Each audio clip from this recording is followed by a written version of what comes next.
Hello, hello, my fellow gamers. This is Grunch.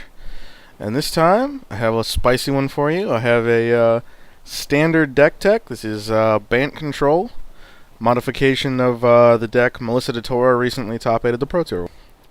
So, I like this deck quite a bit. I was a fan before Gatecrash came out, and the deck only got better since then.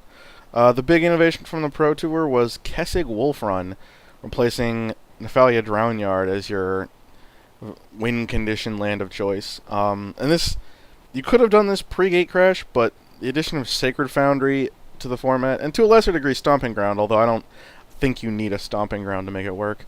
The switch from Nephalia Drownyard to this was pretty big.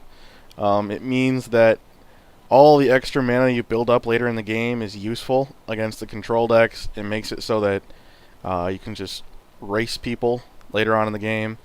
It's a huge amount of reach. It really fundamentally changed the deck in a lot of ways. Changed your position in a lot of matchups. Changed, the entire approach to the deck. How you want to play it, what you're looking for, the way the end game is resolved.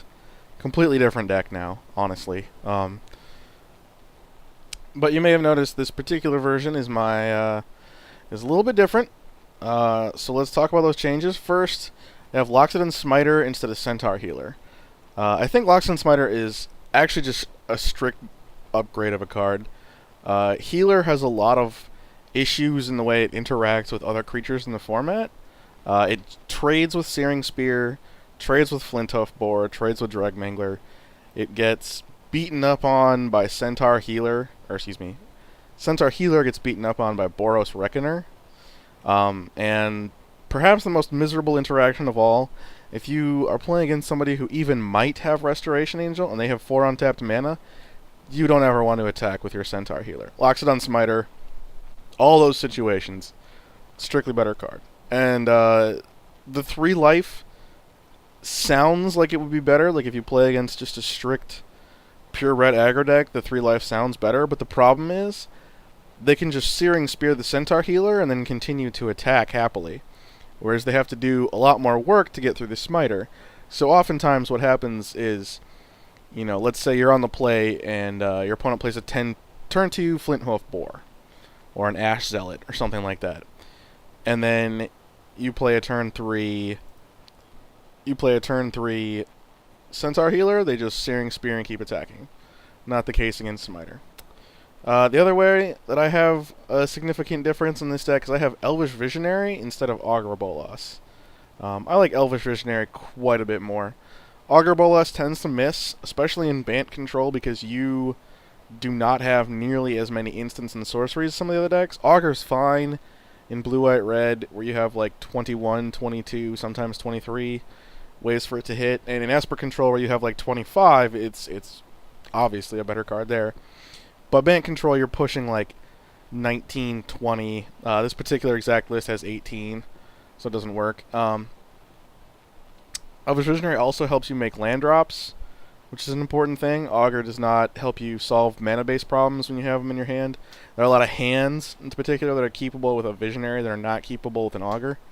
And just like Augur, it interacts well with Restoration Angel. You would think that the difference between 1-3 and 1-1 would be big in this format, but it's not as big as it sounds, because it seems like most good creatures do 3 damage. Not every creature, obviously. I am oversimplifying. But basically, for the same reasons that Loxodon Smiter is so much better than Centaur Healer, the difference between Elvish Visionary and Augur Bolas is largely irrelevant in terms of 1-1 versus 1-3. Alright, so for the most part, I have the rest of the similar control elements to the other Bant control decks. I do have 6 Wraths, 6 Sweepers main deck, which is a little bit unusual. And I don't have any counter magic in the main deck. So let me explain these two things. First of all, as far as the counter magic goes, you only really ever wanted that against other Sphinx's Revelation decks. It's not terrible against some of the mid-range decks when you draw it, but it's not really a focus. And in particular, trying to play a counterspell game against the other Sphinx's Revelation decks was just a losing proposition. They tend to have more card drawing spells. They have like Think Twice in addition to their Augurs of Bolas. and Azorius Charms, which we both have, and and then they also have Snapcaster Mage backup, and on top of that, they often had more counter magic. Period. So fighting that game, fighting with them on that axis is just not a winning proposition. Instead, I just want to have a bunch of value threats and finish them off with Wolf Run. And so moving all the counter magic to the board allowed me to play more Wrath's main deck, which this deck now plays out more of sort of, you could call it almost a board control and value deck. Although really what you're trying to do is maximize Sphinx's Revelation and these awesome value threats while still getting the reach of Wolf Run.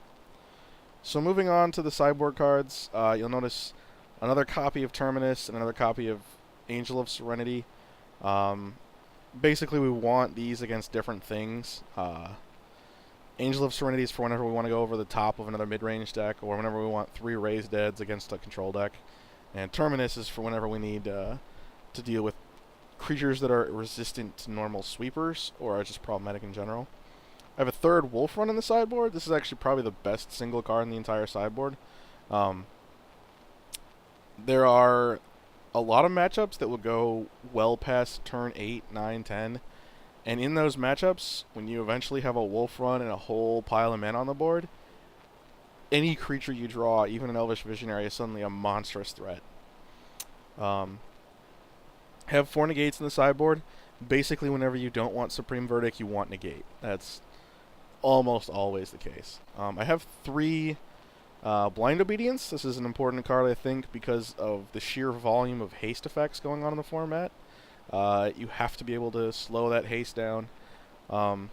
In the premiere event you're going to see me play through, I actually did not board this in. Or I didn't cast it, rather. I boarded it in once. I should have boarded it in, well, this is kind of a spoiler. Anyway, the life gain eventually becomes relevant as the removal of haste effectively slows down the game. So that's an important point. I also have Rock's Faith Mender, which is kind of just an overkill on the red decks. It's not as good as it once was. There's a lot fewer Geralf's Messengers running around, and a lot fewer people with, I don't want to say fewer Hell Riders. There are fewer Hell Riders, but there's less people trying to go just a swarm of creatures into a Hell Rider. There's a lot more sort of mid-range-esque pseudo-aggro decks that play sort of several turns later into the game. And against those decks, board position is more important than just raw life total. So I think Rock's Faith Mender is actually going to leave the deck in the next iteration. And finally, I have 2 Witchbane Orbs. Witchbane Orb is great. Initially, I think everybody wanted it for Jund, where their board plan is to bring in Slaughter Games, Enduress, and more Rakdos returns. So if you can just drop a Witchbane Orb before the worst things there happen to you, you can just trump all that. In addition, it shuts off all of the good modes of Liliana of the Veil. It's just a really good card against them. And it's also very good post-board against Esper Control, because they're going to board in Duresses and Jaces. And they're trying to kill you with Drownyard and Jace, which shuts off both of those, and Duress, their best piece of disruption. So that's the deck. You probably are looking at it and thinking it's weak to other control decks, but I want to point out that I'm playing a Kessig Wolf Run value threat deck post-board against them. Not playing this Jace, Dispel, try to mill you out game. I sideboard into the aggro position in that matchups. And having a defined role against such opponents is very crucial to beating them. You don't want to just be a worse Esper Control deck against Esper Control. You want to identify your role in the matchup and play towards that strength. And that's why the 3rd Kessig Wolf Run here in the sideboard is such a vital card. I did learn a few lessons in my recent games with this. So here's what the new version is going to look like. So the differences are, I moved 1 Terminus to the side. I cut the 3 Rock's Faith Menders entirely. I think that card is just not optimal right now. And in those places, I moved 1 Terminus to the sideboard so I could play 1 Detention Sphere in the main deck. Then I have another Detention Sphere in the sideboard and a 3rd Witchbane Orb. I wanted Detention Sphere as another out to cheap, quick planeswalkers, which the deck was a little bit weak to before. And it's also a way to press a board advantage when you get even or ahead on the board, but you don't necessarily want to play a sweeper. This is a way to remove your opponent's best permanent and advance your board state. I do still want Terminus against some decks, so that's why it's in the sideboard. And I want a third Witchbane Orb because Jund seems like sort of the up-and-comer deck of the week, so to speak. It's sort of the new hotness in the format. And Esper Control is surprisingly popular, given how difficult it is to play. Alright, so this is my version of Bant Control. Hope you guys appreciated it. Hope you like the directions I took with it. And thanks for watching.